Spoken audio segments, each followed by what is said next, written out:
losing time, I'm fading fast. I just wanna make it last. Try to let go of the past. I close my eyes, embrace the blast. Sleepless nights and headaches stack. Direktur Teknis Ducati, Gigi Dall'Igna, kembali menjadi pusat perhatian setelah memberikan analisis tajam dan penuh makna pasca balapan MotoGP Qatar yang digelar akhir pekan lalu.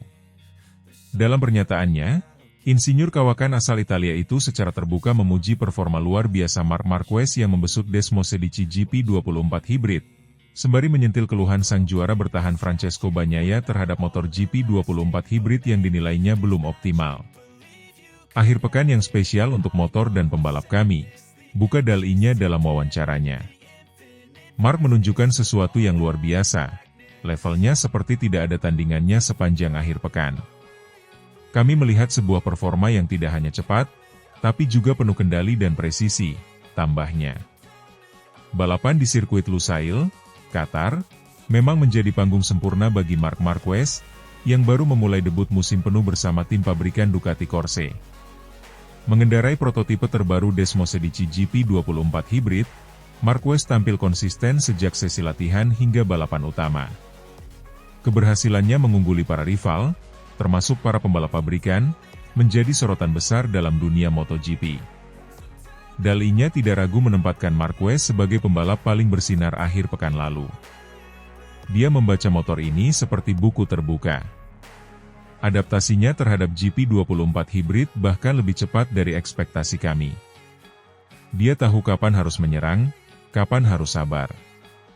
Ini bukan hanya kemenangan dalam statistik, tapi juga dalam pendekatan teknis dan mental, puji Dall'Igna. Namun, di balik euforia kemenangan, pernyataan Dall'Igna juga menyorot sisi lain dari garasi Ducati, tepatnya terkait keluhan yang sempat diungkapkan oleh Francesco Bagnaia, pembalap utama tim pabrikan Ducati Lenovo. Sebelumnya, Bagnaia menyampaikan bahwa Desmosedici GP24 Hybrid yang digunakannya masih menyimpan sejumlah masalah, terutama dalam hal akselerasi keluar tikungan dan manajemen ban di lintasan panas seperti Qatar. Keluhan Bagnaia itu rupanya tidak sepenuhnya diterima dengan baik oleh Dall'Igna.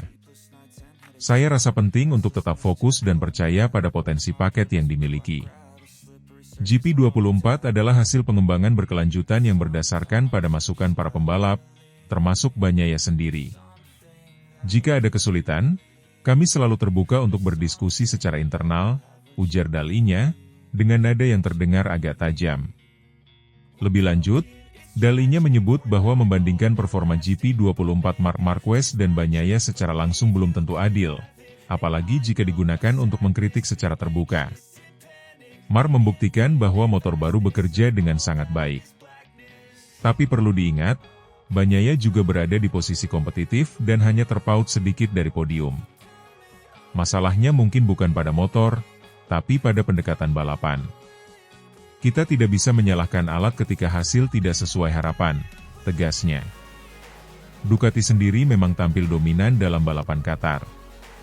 Setelah penalti yang dijatuhkan kepada Maverick Vinales karena pelanggaran teknis, Ducati mencetak rekor fantastis dengan 5 motor berada di 6 besar. Hal ini menandai keberhasilan strategi teknis dan konsistensi pengembangan mereka dalam 2 musim terakhir. Ducati mencetak 2 poin dengan podium yang, sekali lagi, sesuai dengan warna kami, kata Dall'Igna, menyiratkan dominasi warna merah Ducati di podium. Kami punya 5 motor di 6 besar. Ini bukan kebetulan, tapi hasil kerja keras tim dan pemahaman mendalam terhadap setiap detail motor. Statistik menunjukkan bahwa Ducati telah memenangi setiap balapan MotoGP selama lebih dari 1 tahun kalender penuh. Catatan ini tidak hanya mencerminkan dominasi, tapi juga ketepatan dalam pengembangan teknologi motor dan strategi perekrutan pembalap. Bergabungnya Marc Marquez ke kubu Ducati, ternyata memberikan dimensi baru pada kekuatan mereka. Kami tahu bahwa Marc bukan pembalap biasa. Ia pembalap yang mampu membuat perbedaan, bahkan dengan paket yang belum sempurna. Tapi sekarang dia punya motor yang mendekati sempurna. Dan dia tahu bagaimana memaksimalkannya. Itu kombinasi yang berbahaya bagi para pesaing, ujar Dall'Igna lagi. Sementara itu, tekanan pada Francesco Bagnaia diperkirakan akan meningkat. Sebagai juara dunia bertahan dan pembalap utama tim pabrikan, ekspektasi terhadapnya tentu lebih tinggi. Namun dengan munculnya Marc Marquez sebagai kekuatan baru di dalam kubu Ducati sendiri, persaingan internal bisa saja menjadi pisau bermata dua bagi strategi tim secara keseluruhan. Persaingan internal adalah hal yang wajar, bahkan bisa menjadi motivasi tambahan. Tapi kuncinya adalah komunikasi dan kerjasama. Tidak ada tempat untuk keluhan yang tidak konstruktif, kata Dal-Inya mengakhiri. MotoGP musim ini masih panjang, namun satu hal yang jelas, Ducati telah memulai tahun 2025 dengan posisi yang sangat kuat. Dengan Marquez yang mulai menyatu dengan Desmosedici GP24, dan Dal-Inya yang tetap tegas menjaga arah teknis tim, para pesaing tampaknya harus menggandakan usaha mereka jika ingin menggoyang dominasi tim asal Bologna ini.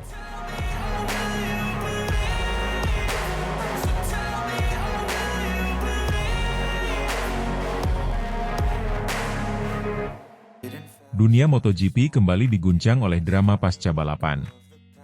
Kali ini, Maverick Vinales menjadi pusat perhatian setelah secara resmi dilucuti dari posisi kedua yang sebelumnya ia raih dalam balapan MotoGP Qatar, Minggu kemarin. Pembalap tim Tech 3 Gas-Gas tersebut dijatuhi penalti waktu 16 detik akibat melanggar aturan tekanan ban minimum yang ditetapkan FIM, Badan Pengatur MotoGP. Balapan yang berlangsung di sirkuit internasional Lusail itu sejatinya menjadi momen istimewa bagi Vinales.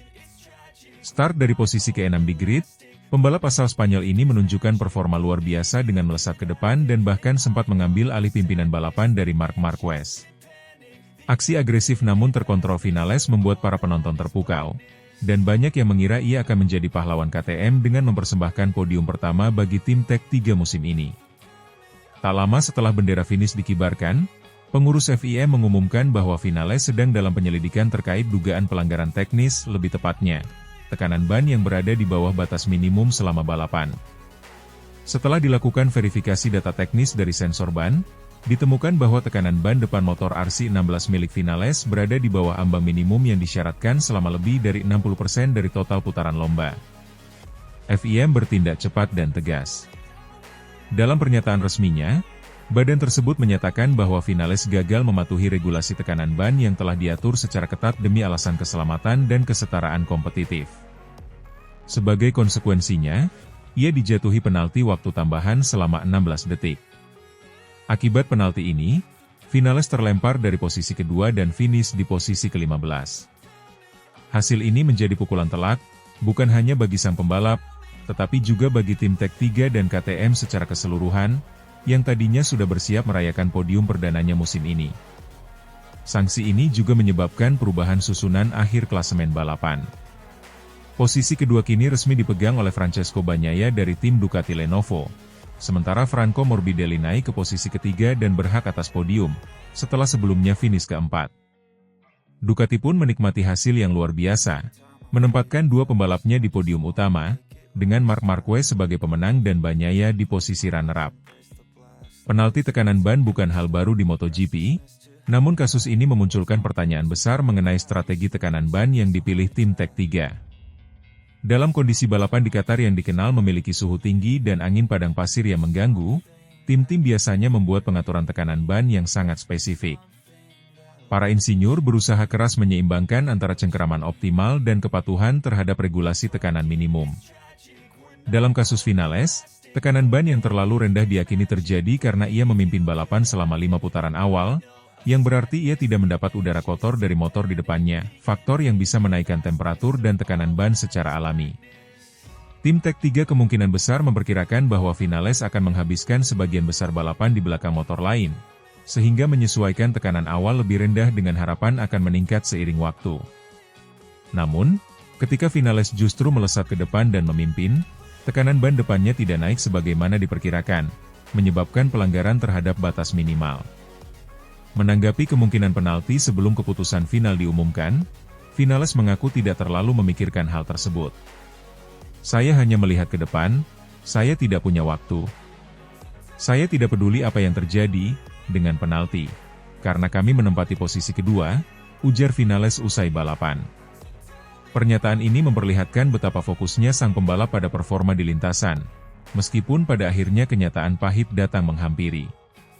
KTM sebelumnya sempat menghadapi masalah serupa di musim lalu saat Pedro Acosta mempertahankan posisi kedua di MotoGP Indonesia. meskipun terjadi penurunan tekanan ban. Namun, dalam kasus tersebut, ditemukan bahwa penyebabnya adalah kebocoran pada velg roda, sehingga diberikan kelonggaran. Sayangnya bagi Vinales, kali ini tidak ada faktor teknis yang meringankan. Data menunjukkan bahwa tekanan ban rendah terjadi akibat keputusan strategi semata, bukan malfungsi atau kerusakan. Insiden ini menjadi pengingat keras bahwa dalam dunia balap motor kelas dunia, detail teknis sekecil apapun bisa mengubah segalanya. Tim Tech3 dan Vinales, yang sudah berada di ambang pencapaian bersejarah, kini harus menerima kenyataan pahit karena kesalahan kecil dalam perhitungan strategi. MotoGP sendiri telah berupaya keras menjaga integritas kompetisi dengan menetapkan regulasi teknis yang ketat. Dengan semakin kompleksnya teknologi dan strategi, tim-tim harus menyeimbangkan antara performa optimal dan kepatuhan terhadap regulasi tantangan yang tidak akan pernah mudah. Untuk Vinales, musim masih panjang, dan performanya yang impresif di Qatar tetap menunjukkan bahwa ia dan RC16 punya potensi besar. Namun, pelajaran penting dari Lusail jelas, kecepatan saja tidak cukup, presisi teknis juga harus sempurna.